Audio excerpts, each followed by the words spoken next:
Good morning पिला माने तुम मानक मो संस्कृत एकेडमी चैनल को बहुत बहुत स्वागत। जो मैंने प्रथम के मो वीडियो देखुछ से दयाकोरी लाइक करिवो शेयर करिवो और सब्सक्राइब कर दबो।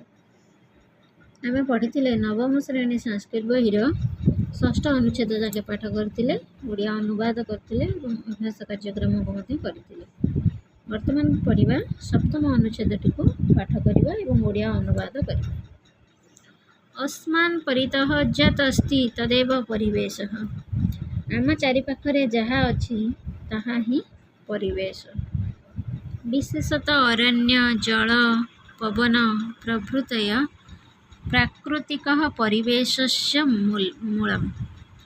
विशेषतः अरण्य जल पवन प्रभृति प्राकृतिक परिवेशर ये सब होउछन्ति मूल। सम्प्रति जनसंख्या वृद्धि कारणात् परिवेश दूषित भवति इति परिवेश विशेषज्ञाः वदन्ति। सम्प्रति अर्थ वर्तमान जनसंख्या वृद्धि कारणात् वर्तमान जनसंख्यार बढ़िबा कारणरू परिवेश दूषित हेउछि बोली इति अर्थ बोली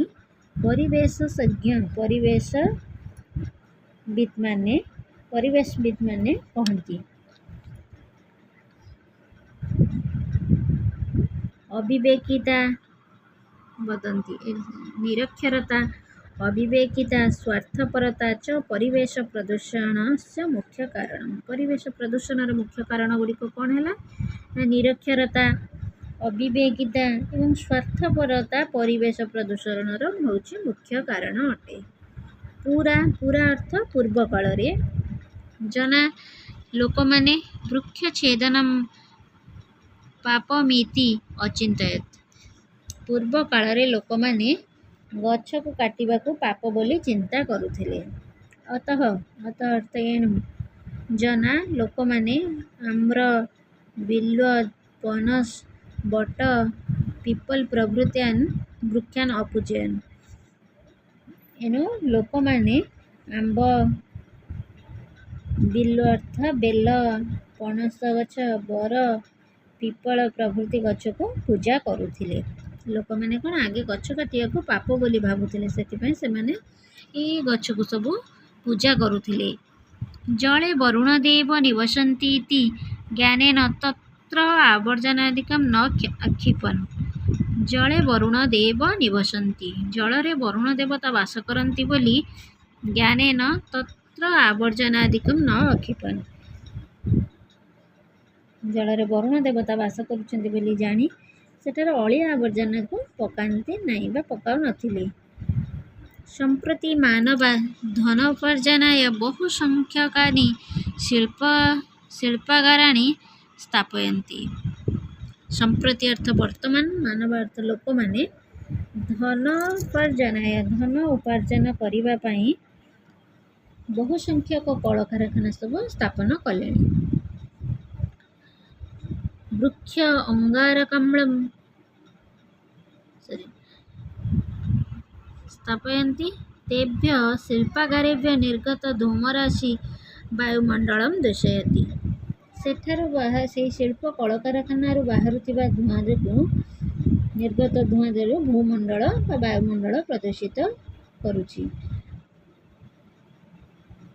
वृक्ष छेदनम इदानींत नानां मानवानां दैनंदिनं कर्म भवति। वृक्ष छेदनम गछ काटिबा वर्तमान लोक मानकर दैनंदिन कार्य हो गलानी। वृक्षः अंगारकाम्लं नीत्वा अम्लजानं त्यजति। वृक्ष कौन करे ना गछटी अंगारकाम्ल नहीं आमको अम्लजान छाड़े। अम्लजानस्य ग्रहणं कृत्वा जीवाः जीवन्ति। अम्लजान को ग्रहण करी लोक माने बंचन्ति। अरण्यं वृक्ष नियंत्रणं करति। अरण्य वर्षार नियंत्रण करे। अतः एणु अरण्यम एव जीवनम एणु कह जायछि कोन ना अरण्य होछि जीवन अटे। अरण्यस्य सुरक्षाया जीवनस्य रक्षा भवति। अरण्यर सुरक्षा जीवनर रक्षा बोली रक्षा हुए। अरण्यर सुरक्षा कले जीवन रक्षा हुए। निज गृहस्य परिवेश यदि सुंदर भविष्यति तहि विश्वस्य परिवेश अपि हसिष्यति। यदि निज गृहस्य परिवेश जदि निज गृहर परिवेश यदि सुंदर हेब तेबे विश्वर परिवेश मध्य हसी उठिब। अतः एणु सर्वेष्व गृहवाटिकार्यामेकम् एकं वृक्षं रोपयन्तु तस्य जत्नं नयन्तु च तेन परिवेशस्य सुरक्षा भविष्यति। अतः एणु सर्वे समस्ते स्वगृह कार्य अर्थात निजर घर बगीचारे गोटे गोटे गछ लगान्तु एवं तार जत्न नियन्तु। ताहा द्वारा तेन परिवेशस्य सुरक्षा भविष्यति। ताद्वारा कौन बना गोटे गोटे जब गछ लगे से गचर जत्न ने परिवेशर सुरक्षा हेब। बुझेला ये थिला तार ओडिया अनुवाद। संधि विच्छेद देखिबा। तदेव तत्युक्त एव आदि अछि तदेव। तापर आसला पापमिति पापम युक्त इति धन पर्जनाय धन युक्त उपार्जनाय वाटिकायाम एकम गृहवाटिकायाम एकम गृहवाटिकायाम युक्त एकम। अभ्यास कार्यक्रम को देखिबा। 1 नंबर देछि एकेन वाक्येन संस्कृत भाषाय मातृभाषाय वा उत्तरम लिखतः। गोटे वाक्य रे संस्कृत भाषा रे वा मातृभाषा रे उत्तर लेख। क नंबर विश्वस्य परिवेश केन प्रकारेण हस्यति। विश्वर परिवेश केउ प्रकारे हसुछि ना निज गृहस्य परिवेशः यदि सुंदरः भविष्यति तहि विश्वस्य परिवेश अपि हसिष्यति। ओडिया रे कहिले निज घरर परिवेश यदि सुंदर हेबो तेबे विश्वर परिवेश मध्य हसी उठिबो। ख नंबर वायुमंडलम किम दूषयति ना शिल्पागारेभ्य निर्गतः धूमराणि वायुमंडलम दूषयति। कल कारखाना गुड़िकरू बाहरुथिबा धुआं वायुमंडल को दूषित करे। परिवेश प्रदूषणस्य मुख्य कारणं किम निरक्षरता अविवेकिता स्वार्थपरता च परिवेश प्रदूषणस्य मुख्य कारणं।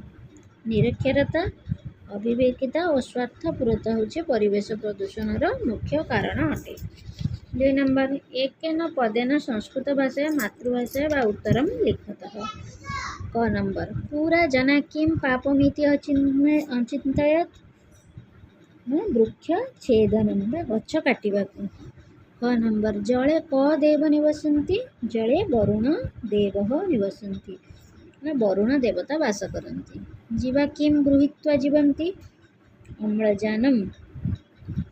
अरण्यम कस्य नियंत्रणं करोति वृष्टे अर्थात वर्षार नियंत्रण करे। ये थिला सप्तम अनुच्छेद। आज एतिकी धन्यवाद।